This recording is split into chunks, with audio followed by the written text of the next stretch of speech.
Okay, that's my cue, and welcome everybody. Welcome one and all. Good afternoon to you from wherever you are. From here and just outside of Chicago, I wish you a kind greeting. This is our Hank Center event. It's another installment in our Catholicism and Dialogue series.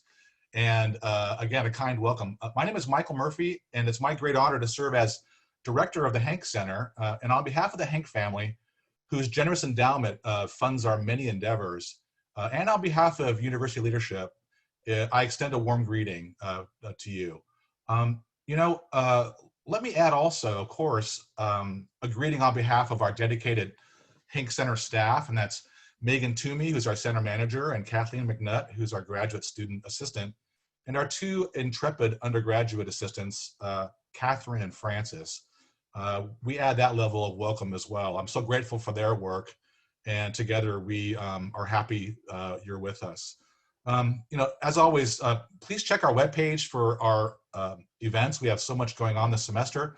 These are all Zoom events, and Zoom, I'm warming to it. I'm teaching through it, and I have some thoughts about that. But it is working out actually as a for the center. We're getting more of a national audience. We're getting sometimes more people than usual, oftentimes more people.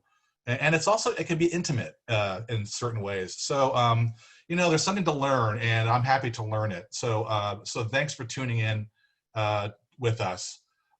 Just two upcoming events to feature. They both have to do with Pope Francis and Pope Francis thought. So we're doing a 1-2 punch on October 15th and 16th.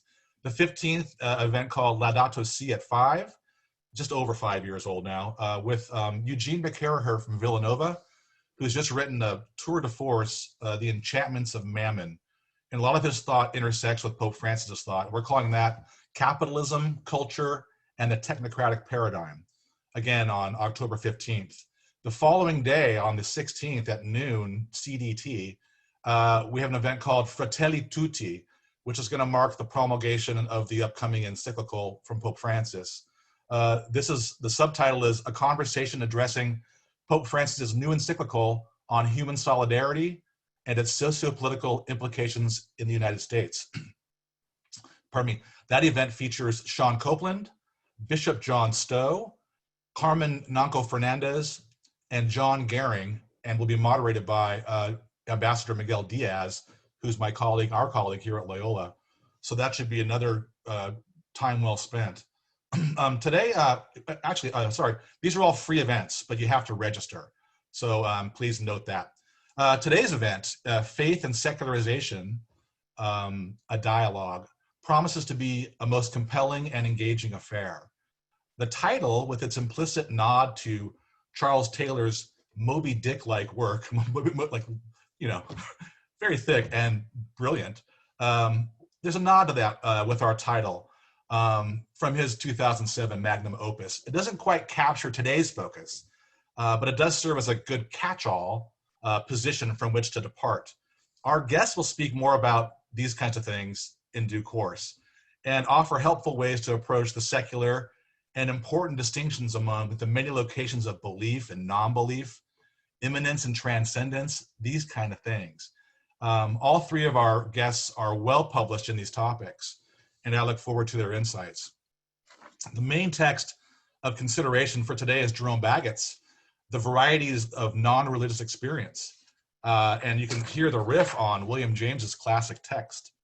Jerome's book sets us in a certain kind of terrain, and it's a terrain that really is kind of growing up along other considerations. I think here of books like Patricia O'Connell Killen's and Mark Silk's watershed book from 2004, Religion and Public Life in the Pacific Northwest, The Nun Zone, N-O-N-E, and Takaya Oakes's award-winning The Nuns Are All Right from 2015. The rise of the nuns is these people in the States and around the world who do not identify with a certain religious tradition. This is well documented. But Jerome's book, it zeroes in on a population, a smaller subset, who self-identify as atheists. And as he'll tell you, he's interviewed over 500 people from across the States. He's always meticulous in his work, humane, good-humored, but very expansive and sharp. I can say that because I had him in graduate school, and it was a really great experience. We'll begin with Jerome as he speaks about what he found, and then Kaya and Paul will respond, and then we will no doubt move into a related complex of issues, all having to do with this complex of factors: identity, belief, non-belief, agnosticism, atheism, immanence, transcendence, and so on. So all this is to look at maybe how these things, how they motivate us to be where we are and live together, and hopefully to contribute more effectively to the common good and more humanely and critically to American civic life, which of course we are in dire need of doing that. I hope so, and that's our goal. So let me just introduce Jerome and Paul and Kaya quite briefly, then we'll get to it. Just a couple of housekeeping things. The chat is disabled. If you have a question, we will entertain them in part 2 of our gathering. Just address your questions to me. I'll collect them, and then hopefully we'll get them into play. That's really it. If there's a flow over here, this won't matter to you so much, but this is also live streaming on YouTube.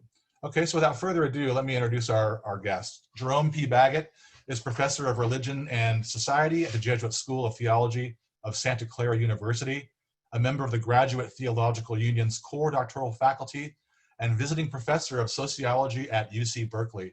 He's the author of Habitat for Humanity, Building Private Homes, Building Public Religion. That's from Temple, 2001. Sense of the Faithful, How American Catholics Live Their Faith. That's from Oxford in 2009. And his most recent book, The Varieties of Nonreligious Experience, Atheism in American Culture, from NYU Press. Jerome is currently conducting research for a new book project focusing on the nexus of imagination, culture, and climate change. Those are topics dear to me as well, Jerome. I'd love to talk to you about that. A person who, so thanks to Jerome for being here and accepting our invitation. Our next person is Professor Paul Lakeland, who is the Aloysius P. Kelly S.J. Professor of Catholic Studies at Fairfield University and the founding director of the Center for Catholic Studies. He is the 2020 recipient of the Monica Helbig Award for contributions to the Catholic intellectual tradition, granted by the Association of Catholic Colleges and Universities. His most recent book is The Wounded Angel, Fiction and the Religious Imagination, which won the 2018 College Society's Award for the Best Book in Theology. Congratulations on that, Paul. It's a wonderful book. I have it, and I'm about halfway through. I love it. Finally, I'm so glad Kaya Oakes accepted our invitation. Kaya is a machine. We just talked about this. She's always writing, and when she's not doing that, she's teaching writing. So Kaya has written 4 books, most recently including The Nuns Are All Right from Orbis in 2015, and Radical Reinvention from Counterpoint in 2012. Her 5th book, On Women Who Don't Fit In, is forthcoming from Broadleaf Books in 2021. Her journalism and essays on religion have appeared in The New Republic, Foreign Policy, Slate, Religion News Service, National Catholic Reporter, America, and Commonweal. Kaya teaches writing at the University of California, Berkeley. Welcome one and all, and Jerome, it's my pleasure to turn it over to you. Thanks very much for being here, everybody.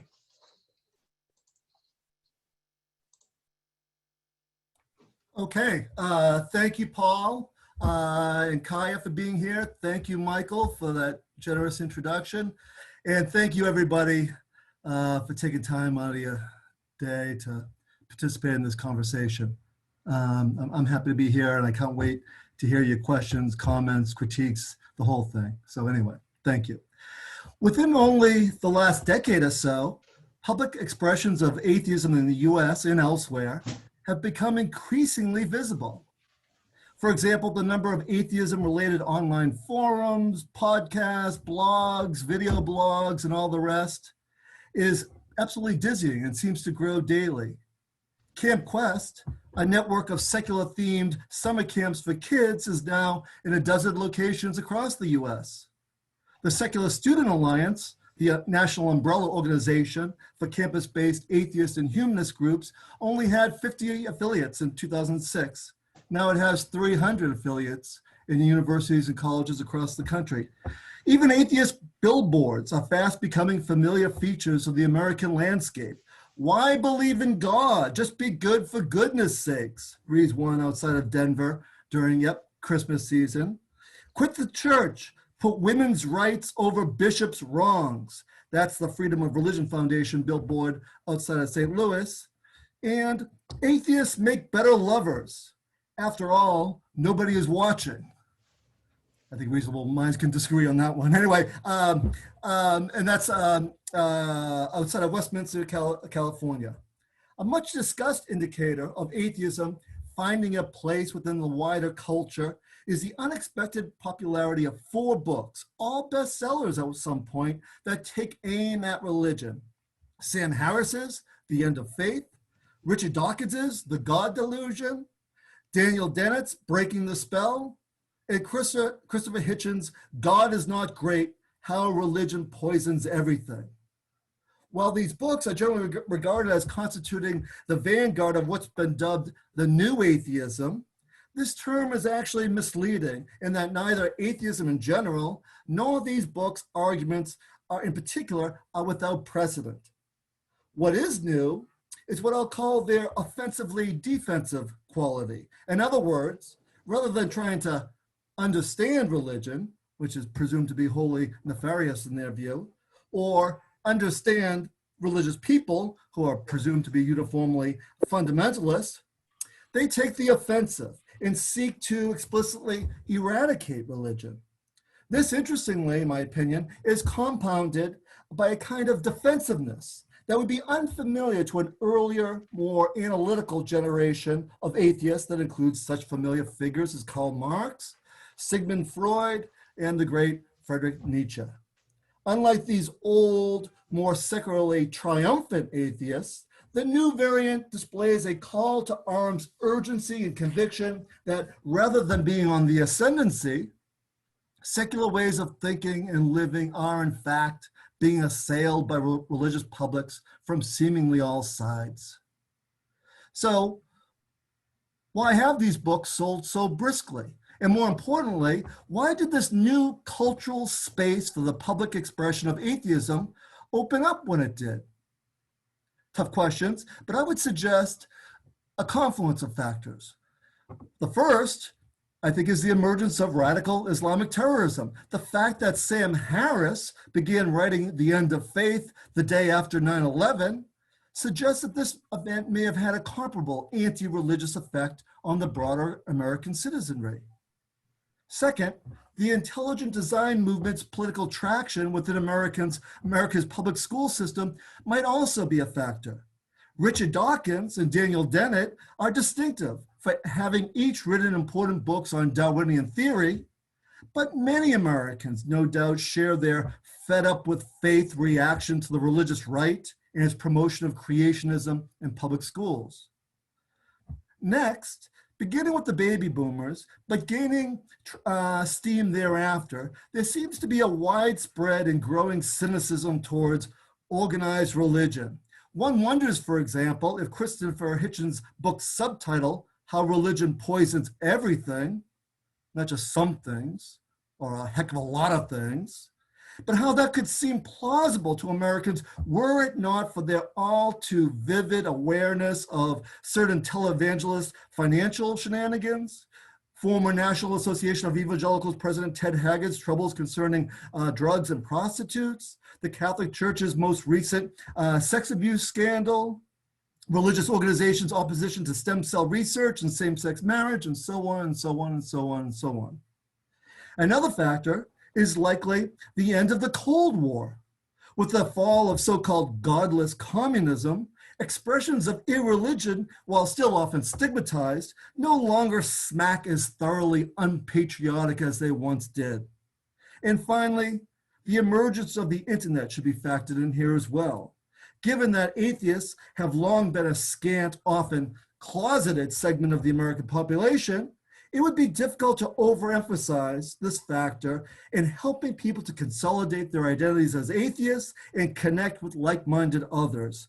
Thanks to the internet, observes David Silverman, former president of the organization American Atheists, there is no way that a person who is an atheist can think they're alone anymore. Okay. There are, however, and I think, plenty of reasons for them to think that atheists are misunderstood by the majority of their fellow citizens. And just by way of getting a lay of the land for what as follows, let me note that these misunderstandings are based upon hidebound but enormously commonplace presumptions about atheists and atheism. I'll just rattle off a few. Presumption number one, atheism is simple. Well, from the Greek, obviously, a for without and theos for God, atheism refers to any worldview that does not include God or gods. Sounds simple. But as is often the case, things taken to be simple are actually simplified. And we see this here. For one thing, notice that the term is negatively defined. We don't have terms like a leprechaunistes or a Bigfootist, because most Americans, even in Chicago, I would add, don't believe in little people guarding pots of gold or an ape-like hominoid roaming the forests of the American Northwest.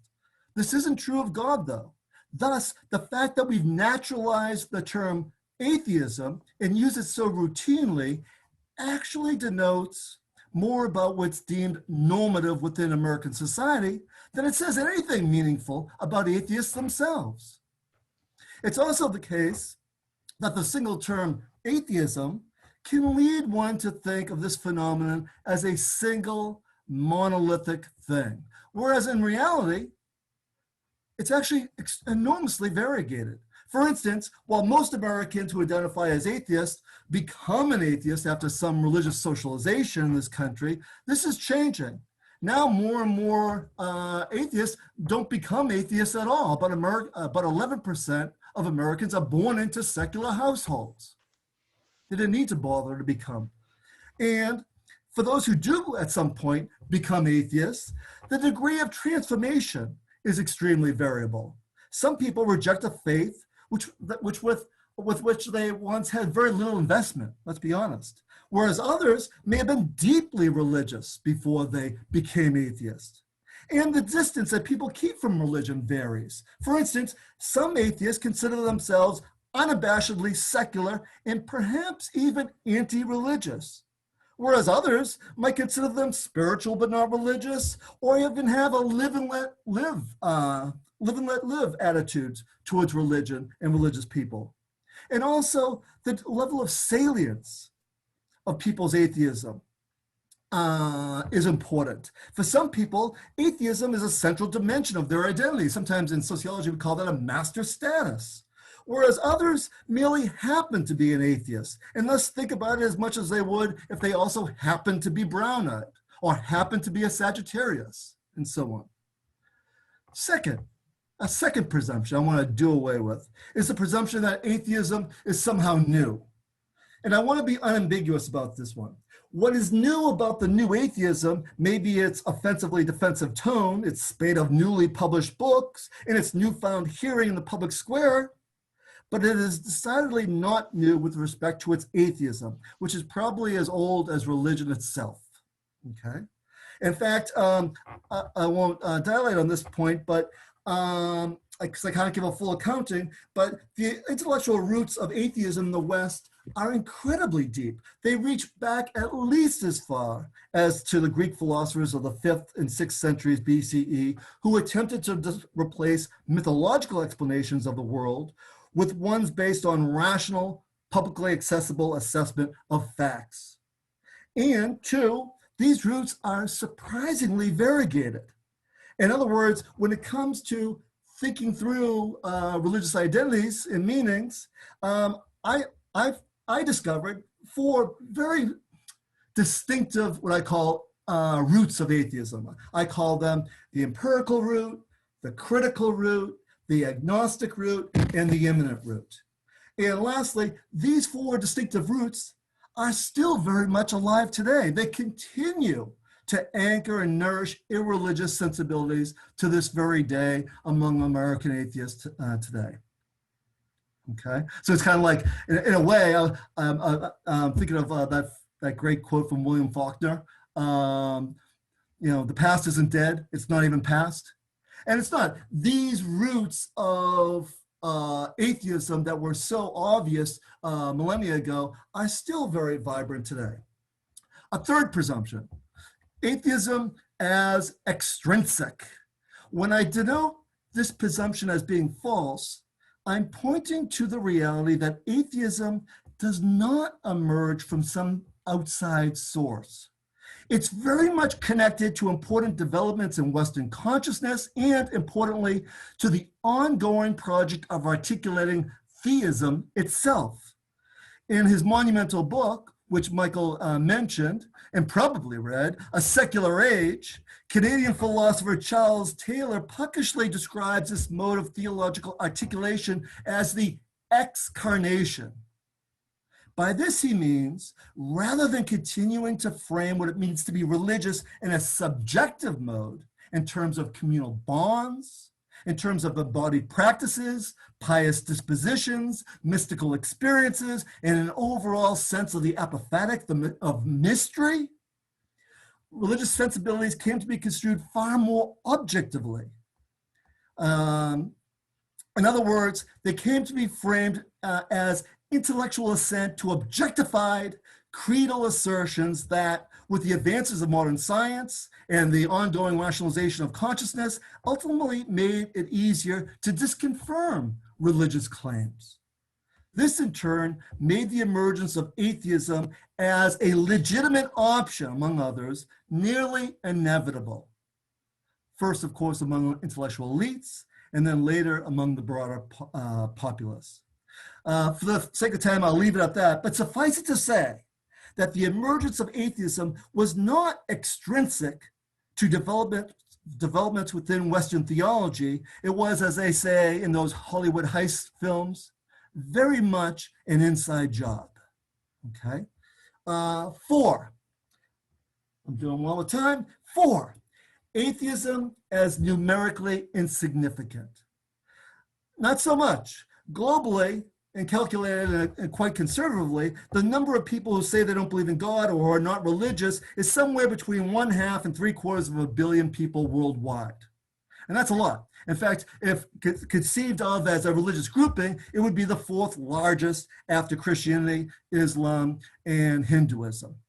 And in the United States, a very recent Gallup poll found that 13% of the American public does not believe in God.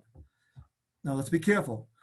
While only about 5% of Americans self-identify as atheists, it's worth noting that this 13% figure is hardly minuscule. It shows, after all, that in the United States, the numbers of non-believers exceeds the numbers of Mormons, Jews, Jehovah's Witnesses, Orthodox Christians, Muslims, Hindus, and Buddhists combined. Okay? And what's more, we also have reason to suspect that this 5% figure for self-identified atheists almost certainly undercuts the present and possibly future number of atheists in the United States.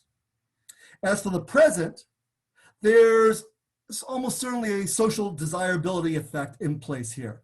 Because atheists are a stigmatized group in the United States, there tends to be a naysaying bias on survey questions about atheists. Just like we know that there's a yay-saying bias on surveys towards religiosity, atheists are likely to lie in the direction of denying their atheism in surveys rather than confirming it. And then with respect to the future, the rise of the nuns, which I'm hoping that Kaya will say something about in a bit because her book's awesome. The rise of the nuns could very likely abet the growth of atheism moving forward. I say this for a couple of reasons. One, as many of you probably know, after decades of no significant change, one of the country's most dramatic religious shifts has been the sudden increase in the proportion of Americans who do not identify with a religious tradition. Nones, not the sensible shoe-wearing kind, the N-O-N-E-S kind, okay? In 1990, only 7% of Americans said they had no religious preference. Now it's about 23%, okay? And note that most of people who call themselves nones say they also believe in God. This is still important for atheism moving ahead. Why? Because their numbers are growing, especially among younger generational cohorts. Two, we can suspect that people's distancing themselves from religious traditions will likely mean a waning adherence to the central beliefs carried by those traditions, including theism, belief in God. And when they become parents, nuns don't do an especially robust job at socializing their children into religious membership, conviction, and so on, okay? So I want to I want to clear the land of some of those presumptions, okay? But let's now dig a little bit deeper. If I'm going to check the time, doing great. Okay, let's go a little bit deeper, and which is what I tried to do with my book on atheists. And I should probably just for fun, just to say that this atheism project, like many writing projects, probably the better ones, right, emerged quite organically. As some of these books were being written by the new atheists, I had students coming up to me and saying, "What's the deal with all these atheism?" I thought, wow, let's find out. So I would read them, and then I eventually taught a class called "The New Atheism in American Culture." If I may say so myself, it was great. And I remember teaching that class the first time. I've taught it 3 times now, but teaching it my first time. We're about 2/3 of the way through the class, and we had read Dawkins's book and Chris Hitchens's book, and we read about atheism and politics and atheist groups and atheists, this and that. It was great. It was great. But about 2/3 of the way through that course, one of my students, who identified as an atheist, by the way, I mean, easily done, it was a Catholic seminary. I'm kidding. We're not recording this, are we? One of my students, who I'll call Stephen, said, I really like this course. It was getting close to grading season, so I knew that was coming. But he said, we've been reading a lot of these atheist intellectuals and a lot of these atheist, polemical folks, and a lot of atheist activists, and a lot of 24/7 dyed-in-the-wool atheists. And he says, where the hell is everybody else? And I thought, wow, okay.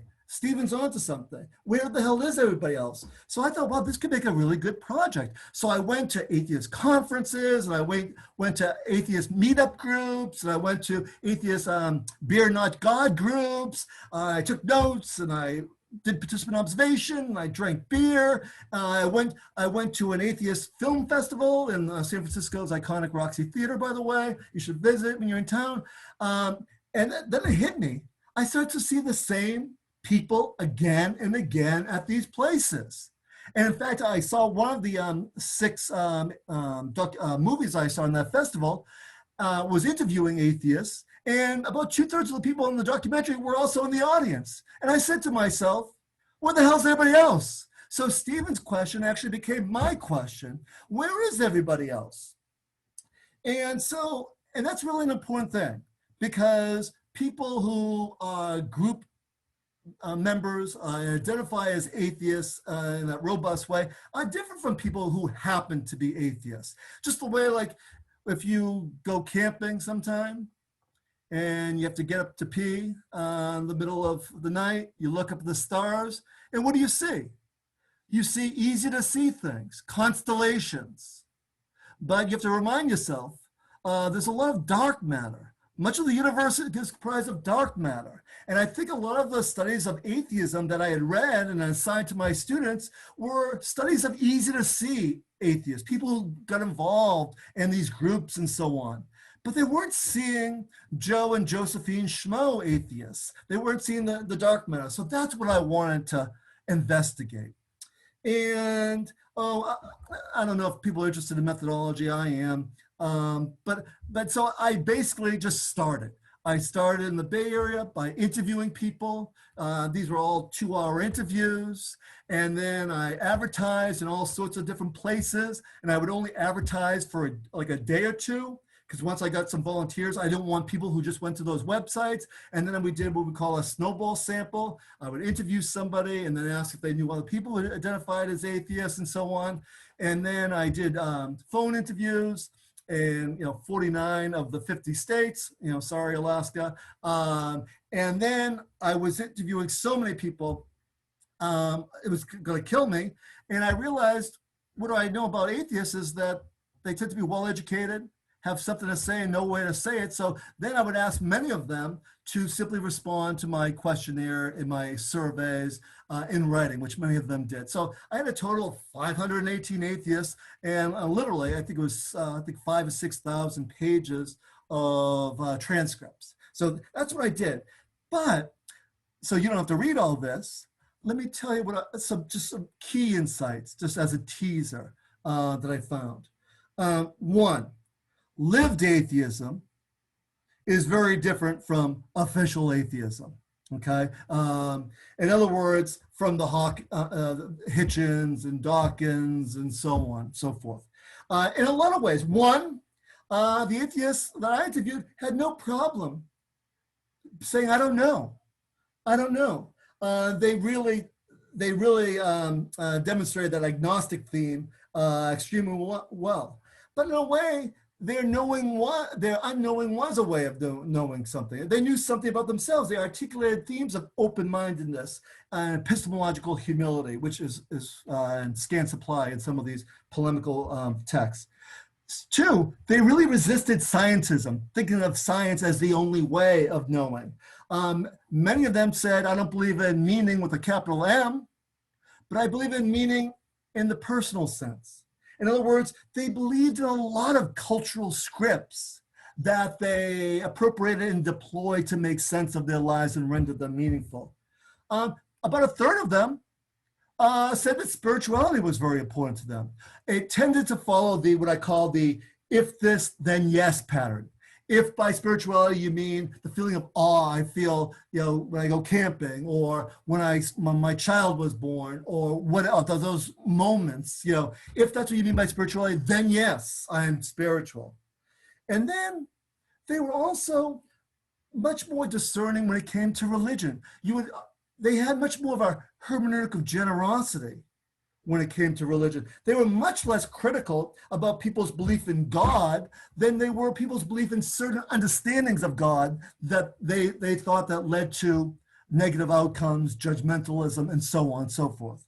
They were much less critical of religiosity, which they saw as an attempt to find out about the world. They didn't have all the answers either, than they were about codified, objectified religions. And they were, of course, much less critical of religious people, whom they were friends with, who they were neighbors with. About half of the ones who were married to a religious person than they were to religious institutions themselves, okay? Insight number two, an imagined community of fellow atheists is more important than actual ones. Among the religious groupings in the United States, atheists are least likely to say that belonging to a community of people who share their values and beliefs is very important to them. They were the least likely. Only 22% of atheists say that. Most atheists are not the constellations. They're the dark matter. They don't show up at the groups. They don't show up at the Beer Not God meetups, etc. However, even though the vast majority of atheists don't participate in online or in in-person communities of like-minded others, they see themselves as part of an imagined community because they engage in similar boundary-creating discursive practices. In other words, one, they tell what I call stigma stories. Because Americans so often conflate religion and morality, atheists get stigmatized. They are construed as an immoral other, okay? Now, this does not reflect reality. There's no data that shows that atheists are less moral than anybody else, but It means that they have all sorts of stories about slights they endured, difficulties they faced, rejections they suffered. They all have these stories that they could deploy as ways of seeing them as separate from their religious fellow Americans. Two, they tend to accentuate the purported irrationality of believers because American atheism tends to be of a scientific form of atheism that counterpoises religion and reason, religion and irreason with science and reason. Okay. They cast believers as the irrational other. Now, again, this conflict myth between science and religion, which has been debunked about 1 billion times, does not reflect reality, but it means that they create a boundary between themselves and their fellow, purportedly irrational fellow citizens. Culturally, they describe religious believers as insufficiently equipped to be rational. They don't have critical thinking. Socially, as believers as unable to be rational because religious belief is so normalized within our institutions hegemonically. And personally, believers are unwilling to be rational because religion gives them personal comfort, a sense of order, and so on. Now, remember our the famous W.I. Thomas theorem from sociology. Things taken to be real are real in their consequences. So things taken to be real, that atheists are less moral, and thus face stigma, and things taken to be real, that religious people are the irrational other.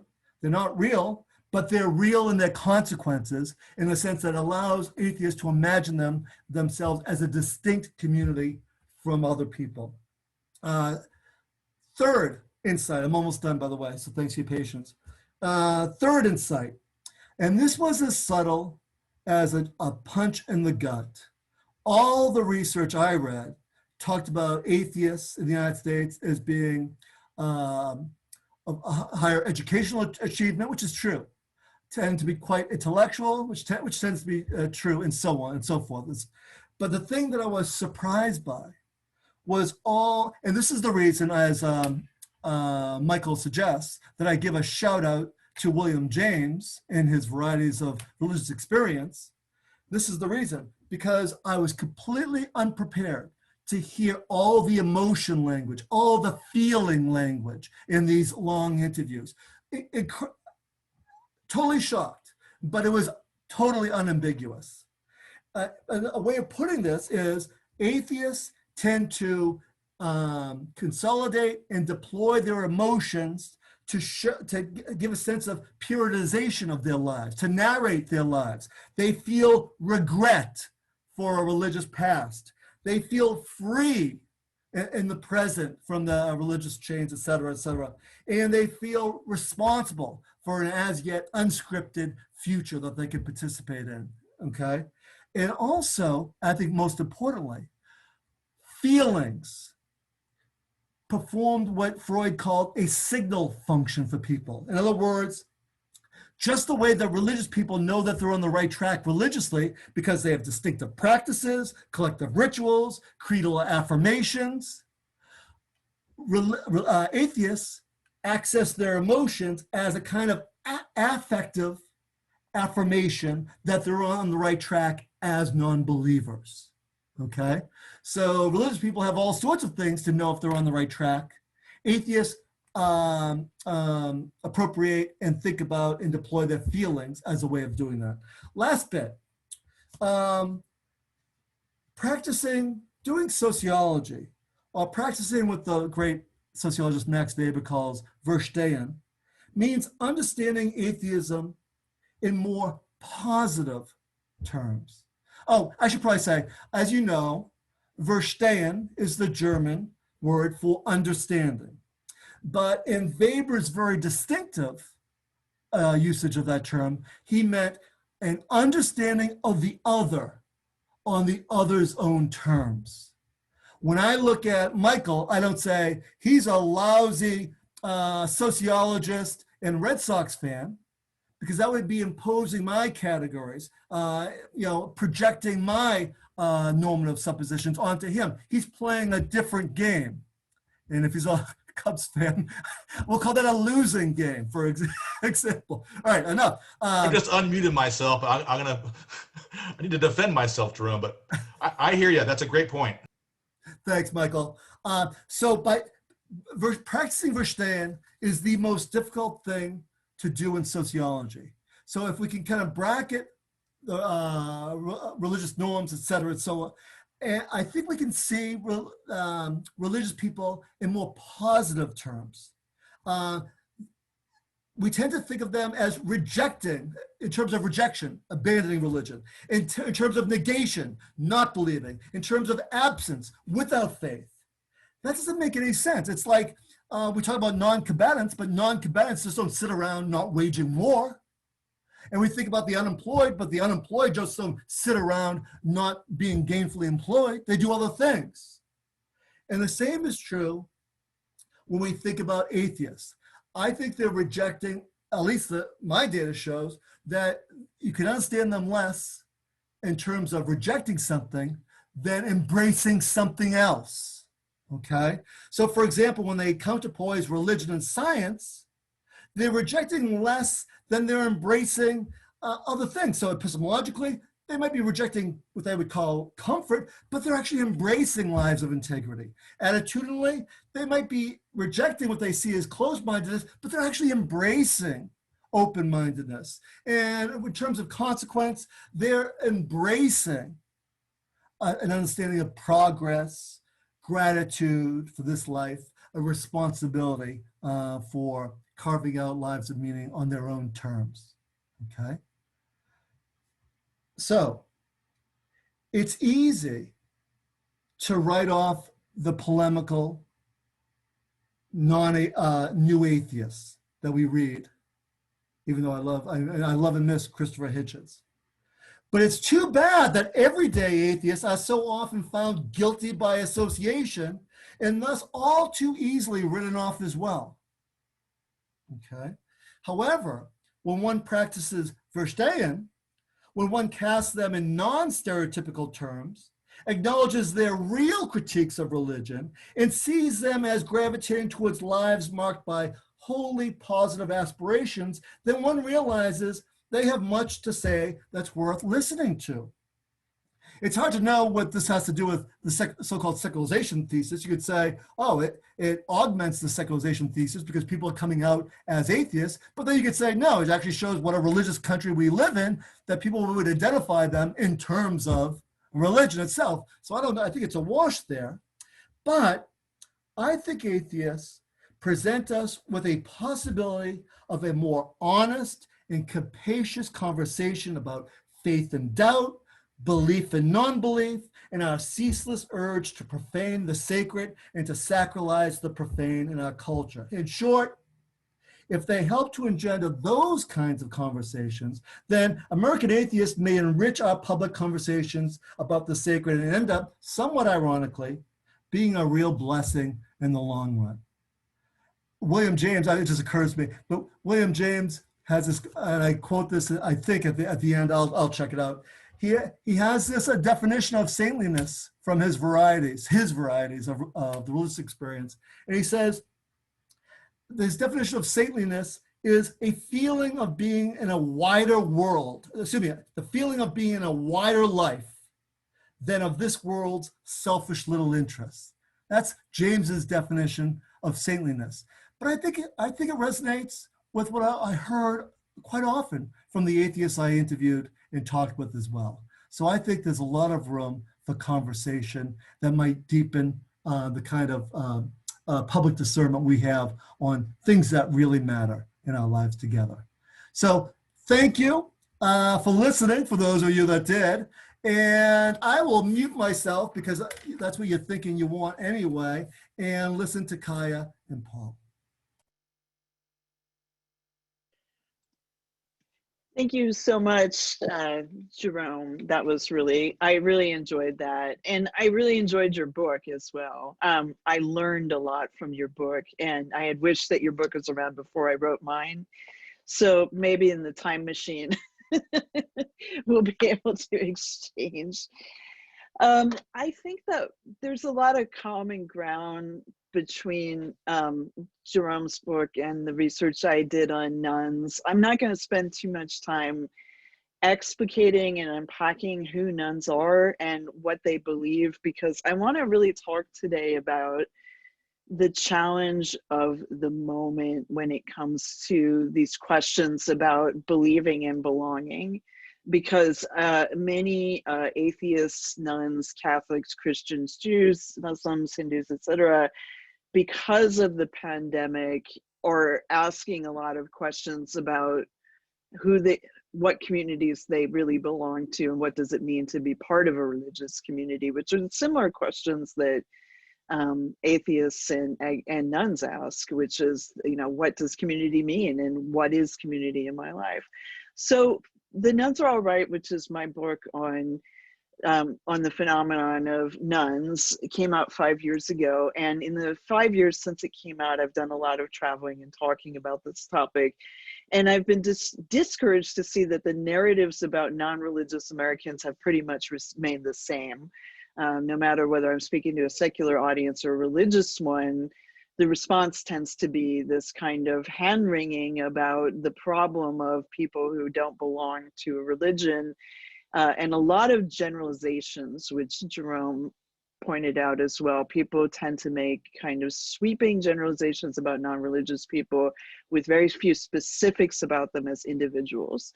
Our methodologies were very similar. We both live in the Bay Area. It was easy for us to find non-religious people. I happened to be married to one, so I just had to walk across the house.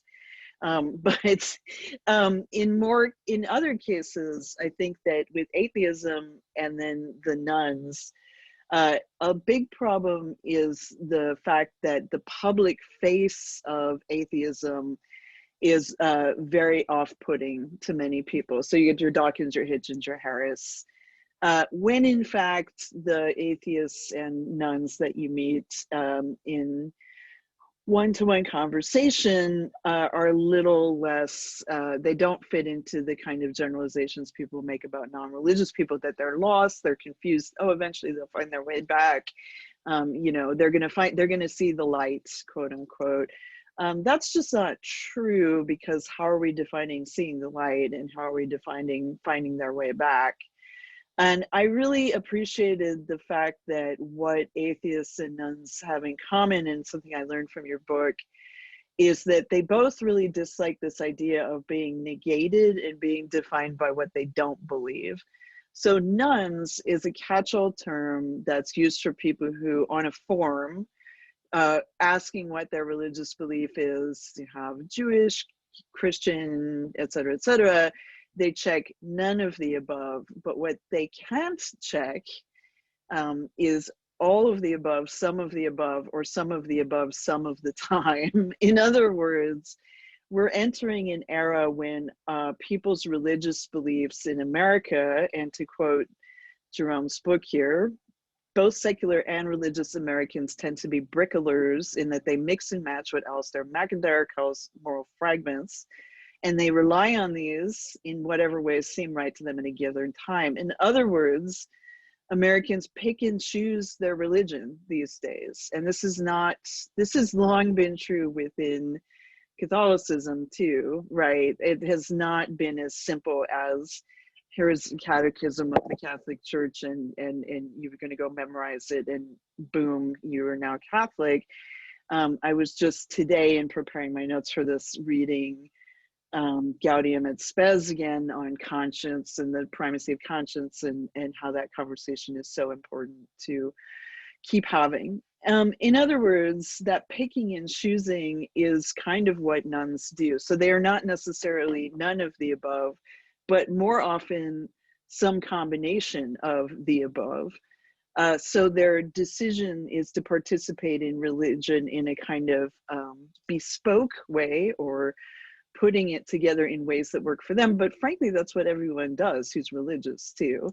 They find the kind of religion that works for them and negotiate their way to a way of living it on a daily basis. So whether or not, in my research, I met Catholic, Wiccans, Jewish, Hindus, or Sufis who pray the Liturgy of the Hours, all of which I did, those are just average people in a lot of ways who are customizing religion to their moral and ethical view of the world. So in some ways, what we're rediscovering in this post-institutional version of religion, so we're sort of heading into a time when more and more people are participating in religion in post-institutional ways. In other words, identifying as fill in the blank religion without feeling like they have to participate in traditional ways. Pope Francis again talks about the primacy of conscience and has reaffirmed that. And again, that idea of conscience is I'm changing the pronoun here. Conscious is a person's secret core and their sanctuary. There they are alone with God, whose voice echoes in their depths.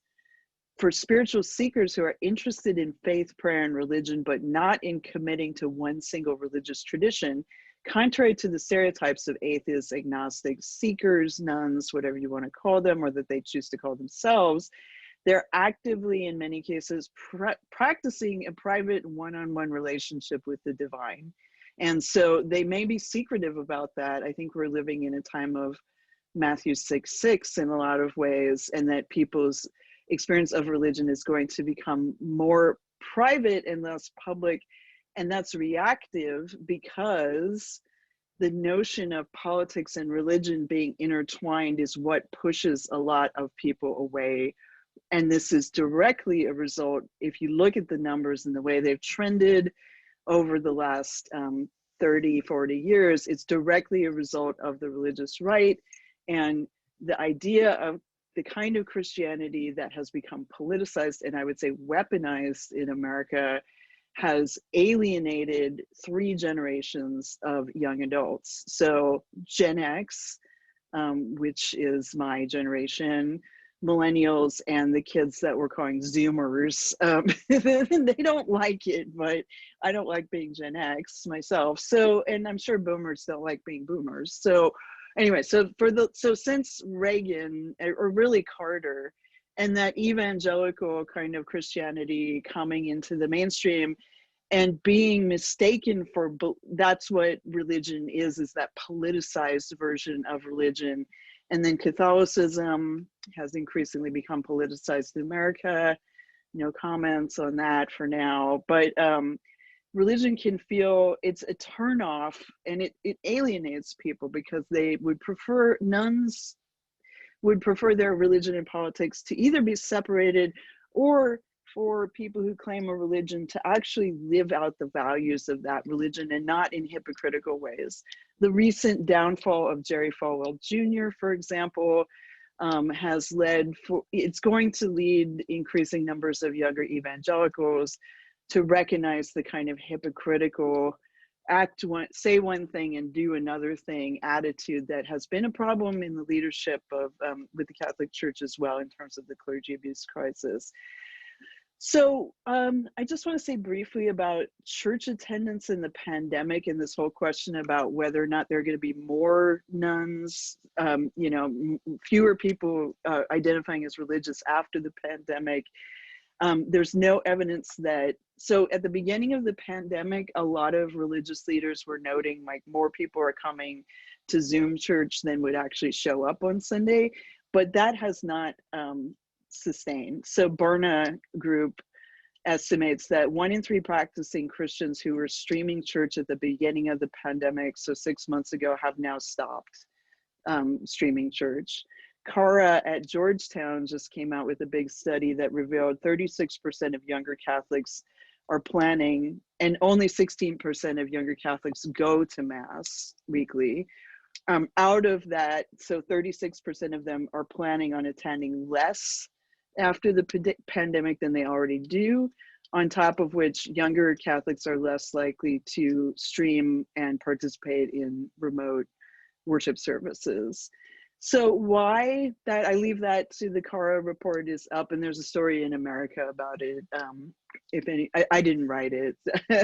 So, so this is just the larger shift away from younger adult Americans, people under 50 roughly, have less belief and less faith in institutions, whether that's political parties, banks, universities, or student loan companies. They just don't believe that institutions care about them as individuals, and nuns, you know, or anybody who falls under that kind of broad umbrella of people who are practicing or experiencing a religious faith but don't feel a need to belong to a religious community, they are, you know, they're not going to start going to church again just because the pandemic's over. So a funny question, I don't know if other journalists who write about religion get asked this as much as I do, but when I give talks on this topic, someone always says, you know, how do we get them to come to church, these people who don't come to church? And I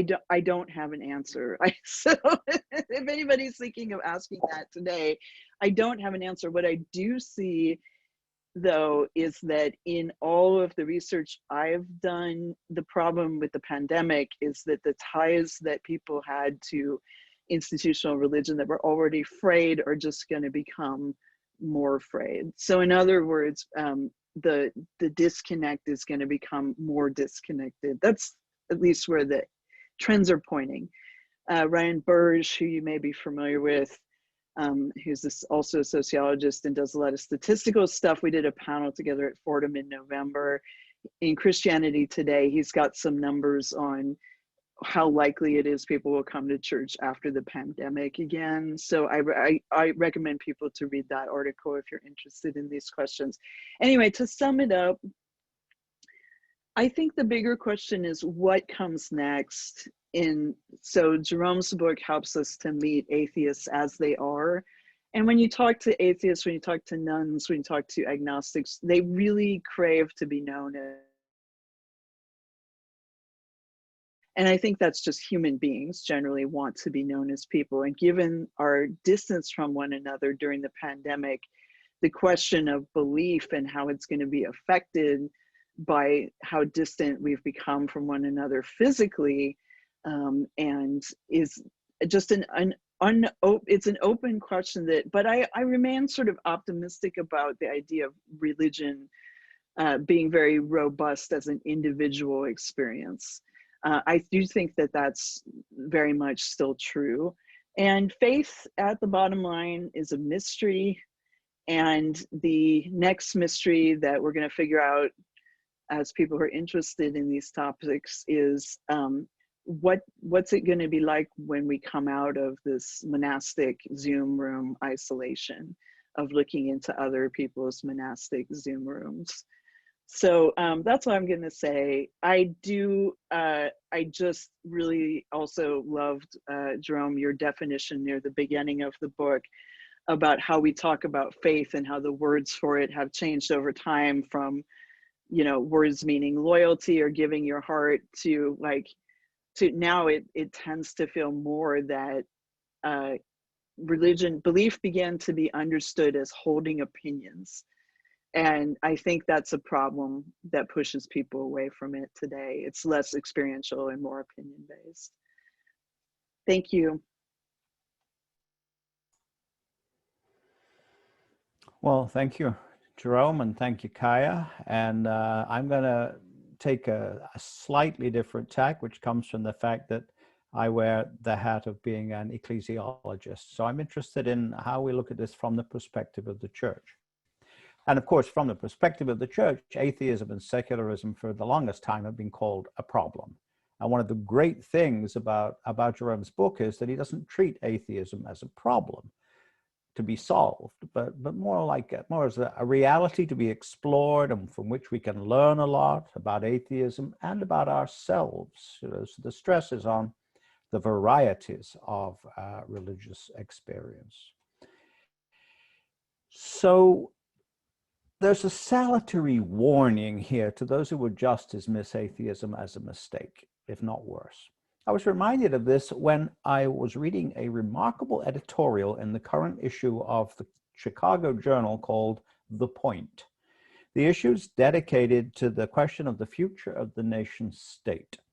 But the point of the editorial was to warn the philosophers and other thought leaders, don't you hate that word, who subscribe to the point, not just to dismiss any appeal to nationhood as the backward-looking convictions of the ignorant, And they conclude with a warning that if people like us want to replace the nation state system with something more just or more democratic, they say, we had better find a way of taking seriously the passions and perspectives of the people it has produced.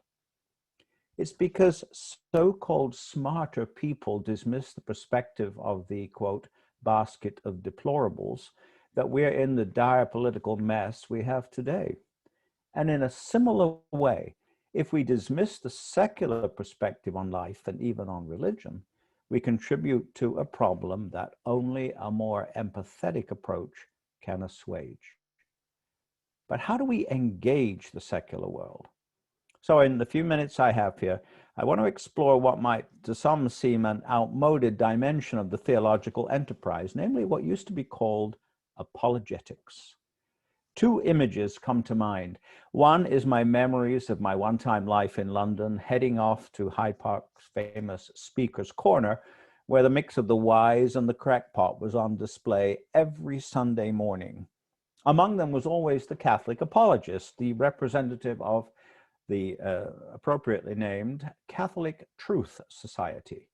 And their job was to persuade the audience of the truth, or at least the reasonableness, of Catholic doctrine. The other image is of John Henry Newman's great book, Apologia Pro Vita Sua.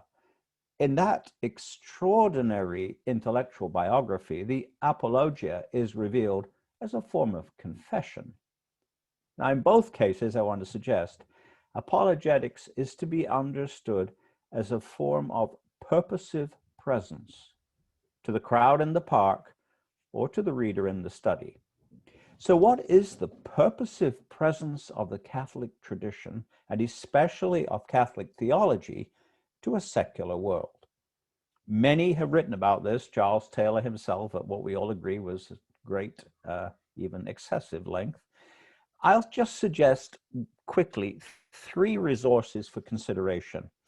The first of them is the one that both Jerome and Kaya have referred to already, and it's like the default text on relations between the church and atheism.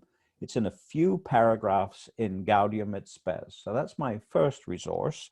Section 19 in that document introduces the topic of atheism as essentially a product of defective religious practice. And the Council Fathers say that believers can have more than a little to do with the rise of atheism, which I think is a point that Jerome was making there. But it's in sections 40 to 44 that they really get to the point, discussing the mutual relationship of the church and the world. That the church has much to teach the world is not surprising to hear from them. But I often wonder how Pope Pius IX would have reacted to section 44, headed, What the Church Receives from the Modern World. This whole section is about open dialogue and mutual benefit. And the key line is actually in section 42, I quote the Council Fathers here. The impact which the Church can have on modern society amounts to an effective living of faith and love, not to any external power exercised by purely human means. So that phrase, an effective living of faith and love, as the perspective that church people ought to have, I think Jerome has made very clear, has a parallel in the world of the secular world. So keep that little phrase in mind. My second resource is perhaps someone not terribly well known, unfortunately here, an Australian ethicist, Robert Gascoigne, in his book, The Church and Secularity. So he argues that it's part of the church's mission to assist liberal secular societies, quote, to tell their better stories. So he works with Augustine's discussion of the 2 loves in the city of God. And Gascoigne argues that the forceful witness of the church to the love of God and the neighbor and its resistance to self-centered love is key. Our loves, he says, have radical social and political implications. The challenge for the church, a challenge not always embraced, is to be a shining example of social harmony. Always, of course, with the awareness that the church is not to be seen as over against the secular world, but a player within it. And people of faith in this image aspire to be the leaven in the dough. Evidently, Gascoigne has digested Vatican II's call for an effective living of faith and love. But what makes such a society effective? So my third and final resource speaks to this. Here I turn to the most recent book by the Dominican theologian Timothy Radcliffe. In Alive in God, Radcliffe's pastoral and intensely readable approach to theology explores how Christian faith, he says, can make sense to our contemporaries, but only in the dialogical model in which Christians can be helped to make sense of their faith by anyone who, of any faith or none, and I quote Radcliffe, understands the complexity of being alive, of falling in love, of getting in a mess, of trying to pick one's life up and start again, of facing sickness and old age. We are all children of this secular age, writes Radcliffe, but because Christian faith, and this is his words again, because Christian faith is about choosing life, the fullness of life, its core beliefs intersect with the hopes and dreams of everyone who wants to live rather than just survive. So our challenge as people of faith is not to convert the unbeliever, but rather to revivify the moral imagination which secular society has certainly dulled for some.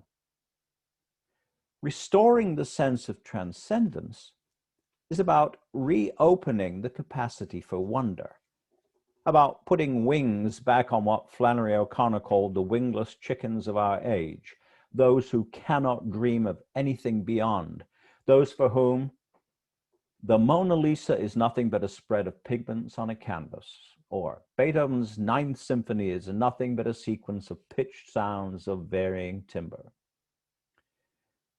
Apologetics, then, is the purposive presence of a people possessed of imagination and love of life as they seek in dialogue with the secular world, as they seek dialogue with atheists as fellow travelers in the love of life.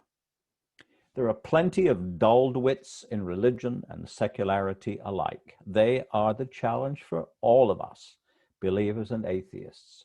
But I think that one of the things that is so clear in Baggett's book is that understanding varieties of unbelief is a necessary step towards building an alliance of mutual benefit.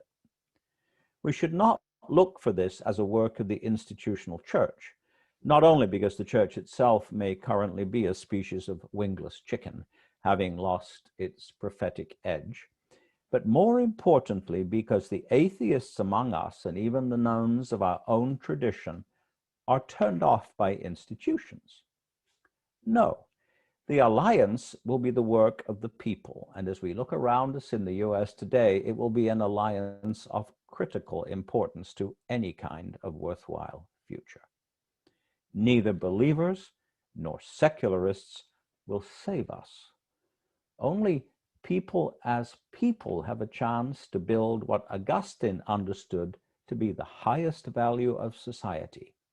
Peace as, Augustine's words, well-ordered concord characterized by mutual service. Thank you. Well, I'm clapping here. I see Jerome's clapping. I think 3 wonderful presentations, and I really want to thank our speakers for their time and their expertise to construct such, to give us some thought on which we can chew. And I'm just going to stick right with Paul. I've lassoed some questions from the chat, and they're coming your way. But I'm going to stick right with Paul here and maybe kind of drill down, as they say in corporate land, on a concept that you just raised. If what is needed is a meeting place for all people of goodwill who are grateful for life and desire to live fully, with all that is entailed in that, you know, how might the arts be a meeting place for agnostics and seekers and theists and non-theists? How do you think about that? Yeah. Well, of course, I think they should be. That's got mostly what was going on in my most recent book, which might be the reason you asked that question. Thank you for the plug. But the arts are not ideological. The arts display truth in a way, but they're not didactic. They're open.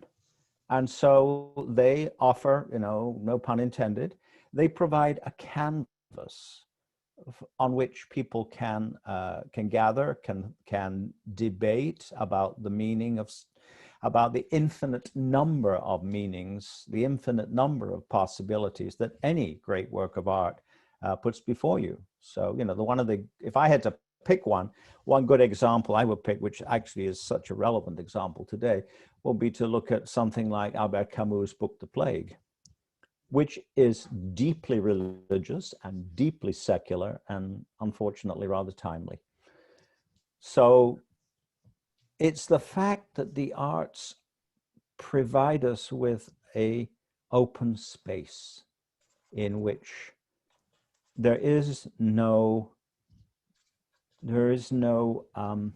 official interpretation. There is no official line. There is no authoritative statement. The artist, it has no authority over what the artist's work means. As they all say, once the final period is put on the text, the author becomes a reader and the reader becomes an author. So. Thank you. I appreciate that, Paul. Here's one I think that all of our even though all can engage that question, here's one I think that might be one for Jerome and Kaya as well. So, in Jerome's book, Jerome reveals kind of a different a tension maybe, but at least a difference between kind of the old guard atheists and the new atheists, right? There's a tension there. And, you see like Richard Dawkins, for example, they may earn it. Dawkins is a zoologist by training. And it's almost like having Aquinas talk about, zebra physiology when Dawkins talks about God. Maybe that's a justifiable complaint.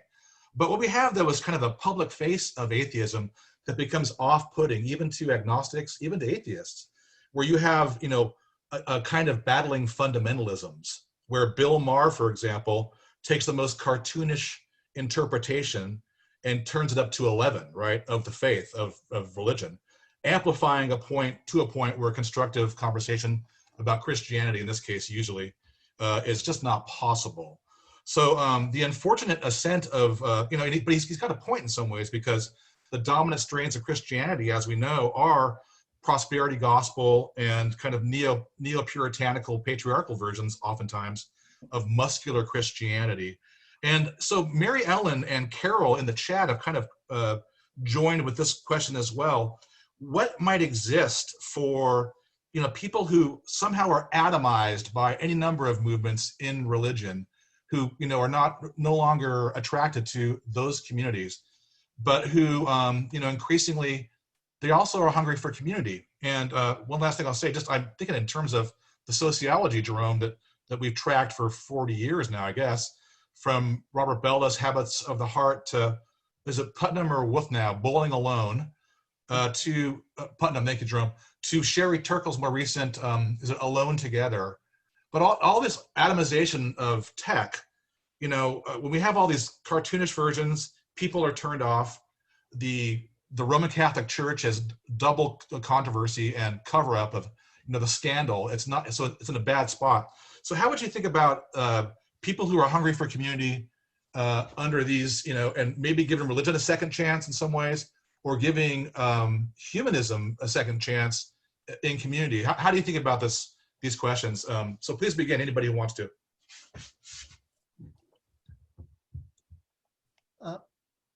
I guess I'll start. Well, two things that just came to mind when you talked about the old vanguard. One of the things about the old vanguard is they took religion seriously, and they were really dubious about what Dante called reason's small wings. Um, Marx was very doubtful of reason in a lot of ways. He knew that could fall into false consciousness. And Freud was very doubtful of reason in some ways. He talked about the subconscious and projection. Or even Darwin, the intellectual darling of a lot of the new atheists, wrote very famously about the horrid doubt that occupied him, that if we're always evolving, how do we know what we think now is true when we might think something else down the road? So there was an epistemological humility that I think they kind of model for us, despite them, we talk about them as masters of suspicion and so on. But I think that's a place where atheists and religious people can really meet, that rather than just answering questions, in a silly way, rather questioning old answers and pushing each other and so on. So I think we need each other in that respect. And that brings us to the community question. I think people are always reinventing community. I mean, it's a word, I think it's kind of built into our national, it's the other side of the American coin. We're so individuals. So we've always been longing for community since the beginning of the Republic. But I think that's another place where we can meet, pushing back against the old questions, being doubtful of our reason, embracing the poverty of our knowing together, and also embracing together our longing for community, whether it takes secular shape, or religious shape, and so on. These are places where religious or secular voices don't have the corner at all. And these are just great, but I think we have to lead with, again, the poverty of how much we know. And I think that's another aspect of our lives. We're always trying to win. We're always doing the gotcha. We're always trying to win this conversation, win this moment and so on. And we don't never lead with our vulnerability. And I think that would be a really good place to start. Thank you, Jerome. Without plugging my own work, my way into this is to point to some things I've reported on. So one is this group called Nuns and Nuns, NUNS and NONES, and they are based all over the country, and they bring together communities of women religious and nuns. And so I reported on them and got to know them, and they just finished a 6-month residency at the Mercy Center down in Burlingame in the South Bay, which is the Sisters of Mercy, where 6 young adults who are NONES lived in the convent. And the women religious are embracing this because they don't have vocations. And so they see this as a way to pass on their charism, their ministry, their wisdom to a new community without seeing it as proselytizing or conversion. And then another form of community that I've experienced and really enjoyed is this, sponsored by Image Journal, which is a magazine that you all may be familiar with, that sort of is bridging the divide in the arts between secular and religious. And every year they sponsor an arts workshop in Santa Fe called the Glen Workshop. And it's ecumenical. It's there are non-believers there as well, but what everybody comes and does is make art in the service of this bigger questions about what we believe. And those communities that are created at that tend to migrate onto the internet, which Jerome also talked about, which I think is a really important thing to pay attention to in the pandemic, is how are people forming religious community or interfaith or non-faith community through social media. That's actually something we used to kind of joke about, but now it's actually the only connection a lot of people have. Okay, thank you very much to you both. I just would think too, there's a vein here. Richard Carney's work on atheism, God after God, is, I think, pursuing what Jerome's talking about with epistemological humility. and the kind of negative theology, apophatic, into the silence in lots of ways. So thank you, Kaya, as well. There's also a question, though, because you can't run away from this. The Jesuits are fond of saying things like, what is God doing over there? And that's a way of being humble, but there's still God there, right? You're still saying God.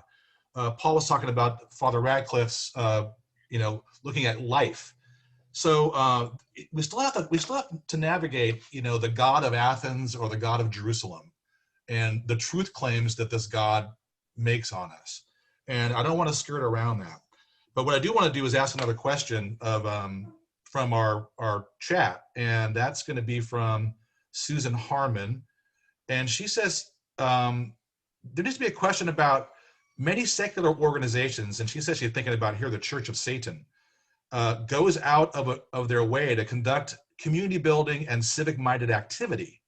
What rationale are they using for their altruism?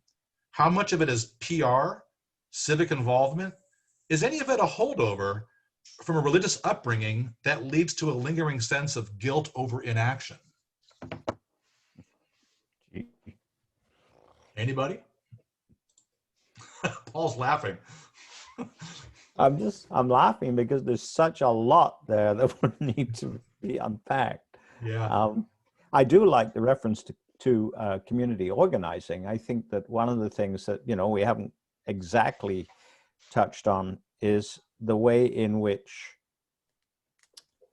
I don't know what the right phrase is, but the non-elites, cultural non-elites have to have community building needs to take place, at the grassroots level. But did you say the Church of Satan? Is that the example? That was the example.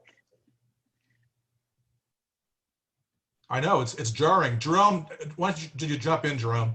Well, I was just thinking, I think it's a really interesting example. And I think it's a really interesting example because I just saw a documentary called Hail Satan, which is actually really sociologically fascinating. But anyway, it was lovely. It's on Netflix. But what I was thinking about as you were reading that question from Susan was that, if you want to open a barbershop, you would get one of those red, white, and blue poles.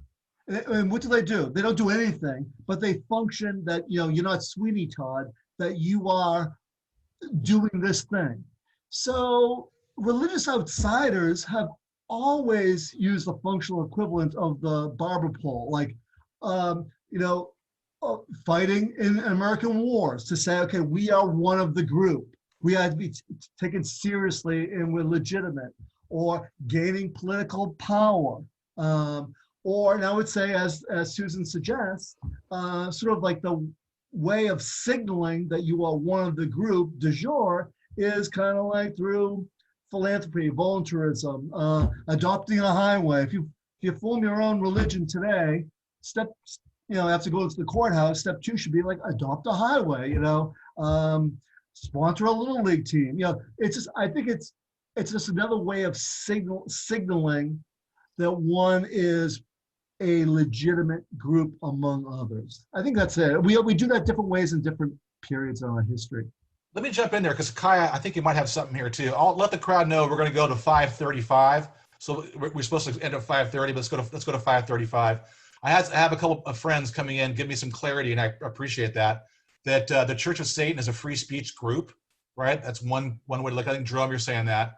And then my colleague Michael Burns says it's not the Church of Satan; it's the Satanic Temple. Yeah.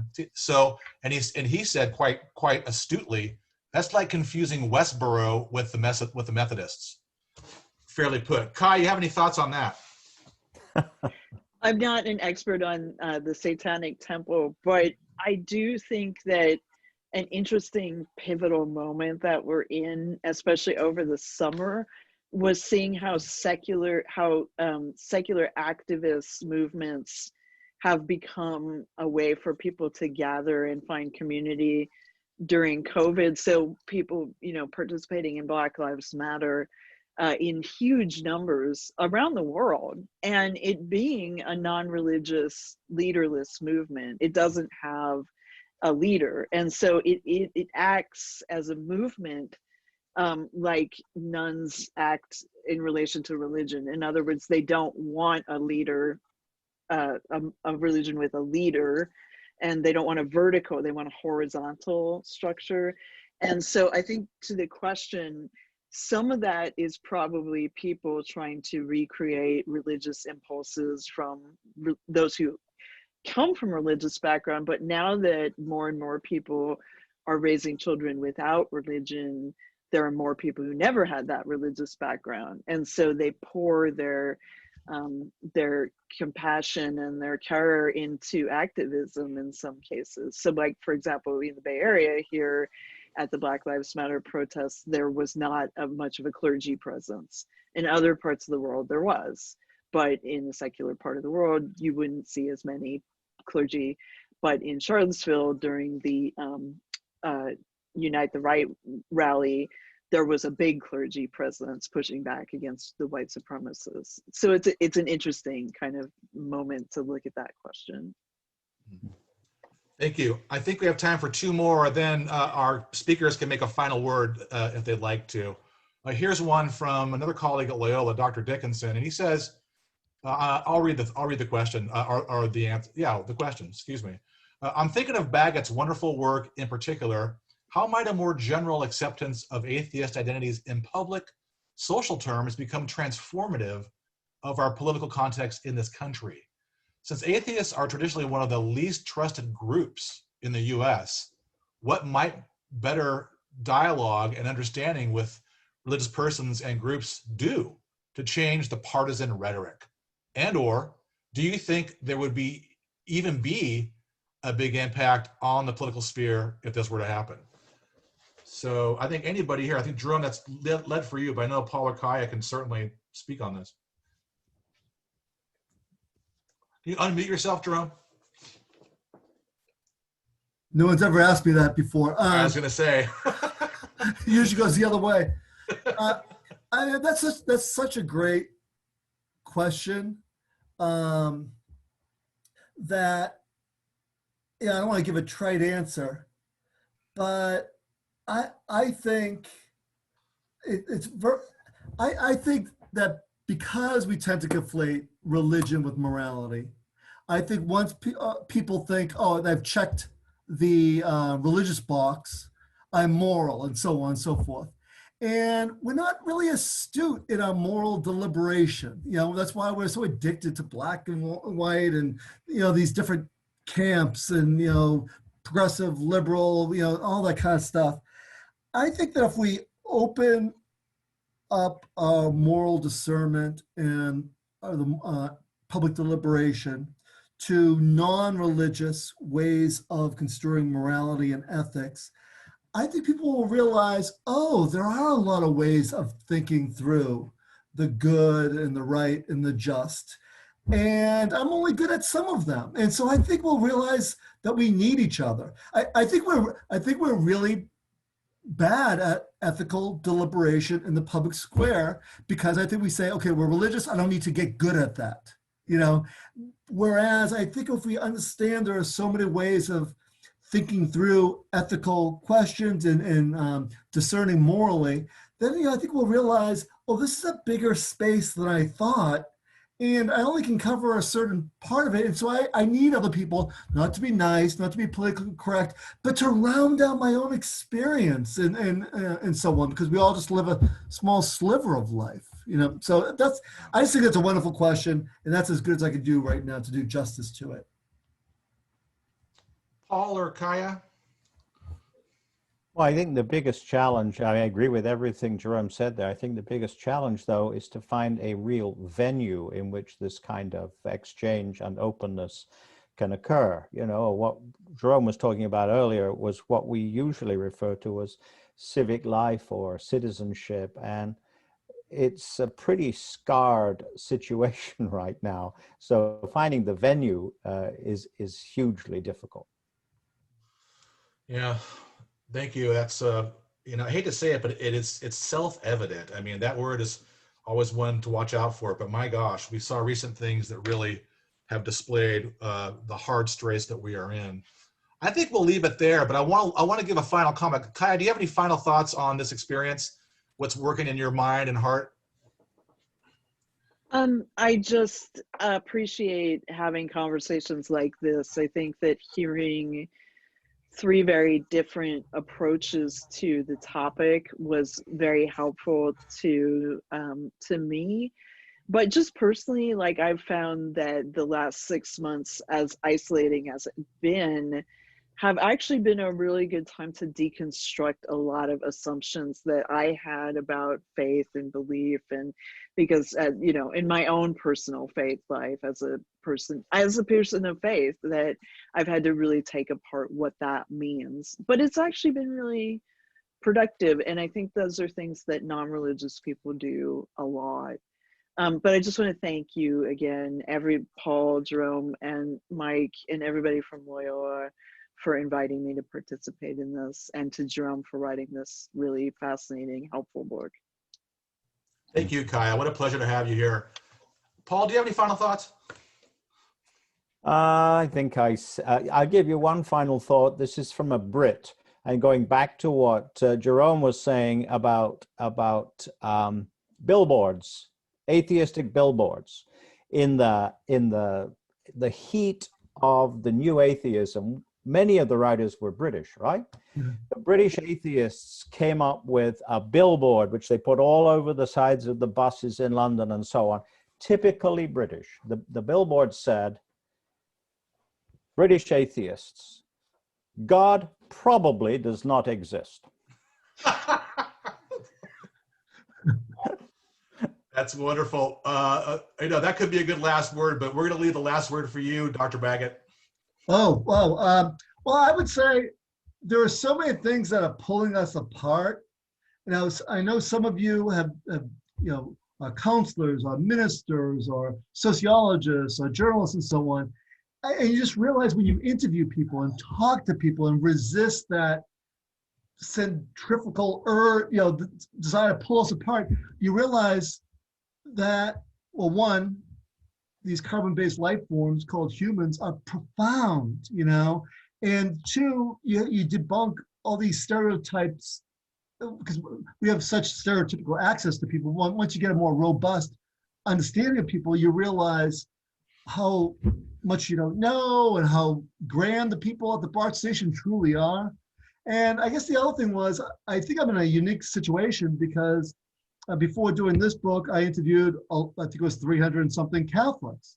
Now, I'm not so sure, you know, church leader so-and-so and Richard Dawkins would have the best conversation. But when I think about all the Catholics I interviewed and all the atheists I interviewed, almost all of them would have a great conversation. That once they can kind of like not lead with the labels and not label the other, it's amazing how much we have in common, and you know how much we have to talk about, and how much we need each other, because again, there's so much we don't know, and we only live one puny life. Yeah, I totally agree. That's well put. I think I'll leave it. I'll get the last word for the great Jesuit paleontologist mystic, Teilhard de Chardin, who says this, and this is something we can walk away with: the world is round, so that friendship may encircle it. Friends, have a good evening, and give us a look online, but please take good care, and all the best to each of you. Thanks for joining us. Good night. Thank you. Thank you very much. Great to see you again, Michael. Thanks, Jerome. My pleasure, very much. Thank you. Take care. Thank you. Good night, Kaya. Thanks.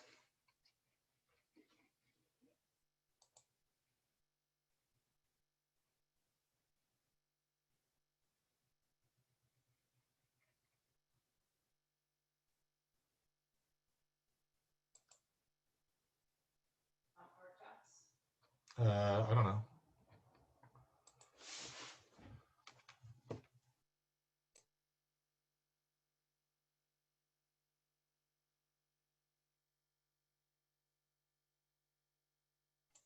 All right. Hi, Megan.